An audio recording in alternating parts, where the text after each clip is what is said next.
Well, I'm delighted to be with you, and I'm thrilled that you're being challenged to embrace design thinking to improve and transform the programs that you run. In the TED Talk 18 minutes that I have, I thought, well, how can I kick this off? And it occurred to me there's a particular individual that everybody in this room should emulate his behavior as you aim to pursue applying this design thinking to your work. And it's none other than this individual. Who do we have here? Jim, Reverend Jim. Jim Ignatowski, the Reverend Jim, or Iggy, as his friends would call him on the TV show Taxi. Now, Iggy was perhaps the world's worst taxi cab driver. So why on earth would I suggest that you emulate his behavior? Well, he was bad, except for this one episode. And for this one episode, he jury-rigged this intercom system, and he serenaded his passengers with Sinatra tunes. He offered up cheese and crackers, and he gave these captivating tours of New York City.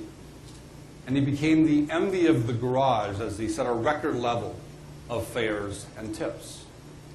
Now think about how he did this. He did not do this on the basis of designing and delivering a better taxi cab service. As Greg likes to say, it's not better sameness. He did this on the basis of designing and staging a unique taxi cab experience. Now, it's a fictional pioneer, so let's talk about a real-world pioneer of design experiences. I came across this quote of Daniel Burnham in Midway Airport, up on a wall, being neglected, covered over by some other artifacts. Daniel Burnham was basically the chief planner of the footprint of the city of Chicago. And it really is quite a quote. He says, and I give this to you as sort of your aspiration as you pursue design thinking. Make big plans. Aim high and hope and work, remembering that a noble, logical diagram, once recorded, will not die. And I would like to think that I will be long remembered for a single, noble, logical diagram, all of which I hope you have in the handout from my book, The Experience Economy. It's something we call the progression of economic value. So you've got a more detailed handout to see how we frame this. As I'll walk through visually on the screen, really this march of economic history. If you go back 200 years ago, nearly everybody lived or worked on farms extracting commodities. And the extracting of that natural stuff was the basis of the agrarian economy. But we automated that work. And people left the farm to go into the factory where the making of physical things, goods, became the basis of the industrial economy. But then we automated that work. And people left the factory to go into the service arena, to the front counter, to the back office. So eventually a majority of people worked in the delivery of services, performing activities on behalf of others in the service economy. And the whole point of our work in the experience economy is today we are automating services. We're automating services with the full force that we previously automated the industrial and the agrarian economies. Service jobs are going away. It's why we have real unemployment in this nation of well over 15%, because we no longer count the people who aren't looking. Because we need to shift to an experience economy, where what is bought and sold in commerce is people paying to spend time in places and events. And time is the currency of experiences. So when we're here to talk about design, my immediate reaction is to say, well, to design what? So let's come back to our progression of economic value. You see, commodities are natural stuff. You can't design a commodity. Iron ore is iron ore. Cotton is cotton. Coconut oil is coconut oil. It can't be designed. As soon as you refine it or process it, you turn it into a good. Goods are tangible things. Here we're talking about the design that deals with physicality, of embedding certain functions in particular features of a good. That's old classic industrial design. Service design focuses on intangible activities. And because it's intangible, what you're really talking about is devising new processes, new ways work is performed on behalf of clients. And experiences are memorable events. And for marriage, this is right down the middle of the plate. You've been here, but now the world has come to you. And what's involved in designing of experiences, all are you, is different in kind. And by and large, even the design community doesn't fully understand this, because in their heart of hearts, they want to design a toaster or a chair, a physical thing. And so there's great opportunity as you embrace design thinking to couple that, not with a scientific understanding of human behavior, but also with the art of design, and we'll talk about that in a particular way here in a moment. What I'd like to do is talk about some goods, some services, experiences to illustrate not only the differences in designing goods versus services and experiences, but also to see how even the designers of goods and services are now thinking experientially. So my first goods example is Lego. I'm hard-pressed to think of a physical good that is so elegantly designed. And you really can't improve upon it. If you were to change it, it wouldn't be a Lego. So if you look at the innovation and the design work of Lego today, their most recent offering is something called Life of George. It comes in a kit with some Lego pieces, and it's an app.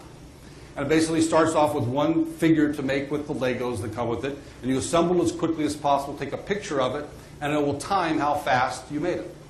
And then it'll give you the second image. And then so you work on that as fast as you can, take a picture and it times out, and the third one, and so forth, hundreds of these. I bought this for my daughter. She spent the entire weekend plowing through every single design.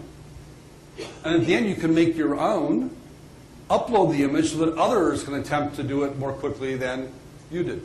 Think about what Lego has designed. They've designed the time spent experiencing the Legos. And that's what they're focused on today. Another goods manufacturer that I greatly admire is the Jules stroller. Wonderfully designed stroller. Wonderful example of classic industrial design. But their latest innovation is actually the designing of their packaging. All of their corrugated containers can be repurposed to design another object, like a chair, like a peekaboo nook. So again, they're designing the experience of repurposing the packaging. Right? How novel and interesting is that? Let's turn to services. Let's look at just retail. Because retailing, the procurement and distribution and merchandising of goods is a huge sector of the service economy. And if there's ever a dinosaur, better sameness, it's department stores. Can we all say in unison, Barney? But interesting, look at some of the design innovation that's occurring here. Companies like Trunk Club. It's for men's fashion, where you go online and you become a member for a certain duration of time, fill out a profile. Based on that profile, we'll send you a box with an assortment of garments. Keep the ones you want to keep, mail back the others. Based on your selection, we'll update the profile so the next time they send you a box, it's more informed with your particular taste, and so forth and so on. So this program, if you will, unfolds over a duration of time. They're customizing the service so that they have a unique wardrobe management experience versus walking into the same old department store. Let's turn to experiences. There's a Dutch company I've recently learned about that has combined the experience of a boat with the experience of a hot tub. It's a company called Hot Tug. Maybe you'll incorporate it into some of your incentive programs. So here is a hot tug. So yes, you're hot tugging while you go down the canals of Amsterdam. Perhaps take anchor at night opposite some windmill. Now that's a more sedate or passive experience, but how about a more active one? I've heard we might even have some tough mutters in the room. Do we have any tough mutters in the room? I can't tell you how many people tell me about this today. Right? This is basically the physical training of the British Special Forces repurposed as the most demanding physical contest you will ever endure. And I'm thinking, what if we were to design some incentive motivation programs with the tagline, "Are you tough enough?" Let me give you a new paradigm. What if you had to actually overcome certain obstacles if you were to complete your way through the adventure or the program? Now, I don't know if I would press the point so far to make participants sign a death waiver, as they do with Tough Mudder. But you can see, you talk about the attraction, the emotions of this, right? You can see this is what people are drawn to today. This is what you're competing with in some measures, because you're all competing for how people spend time, the currency of experiences.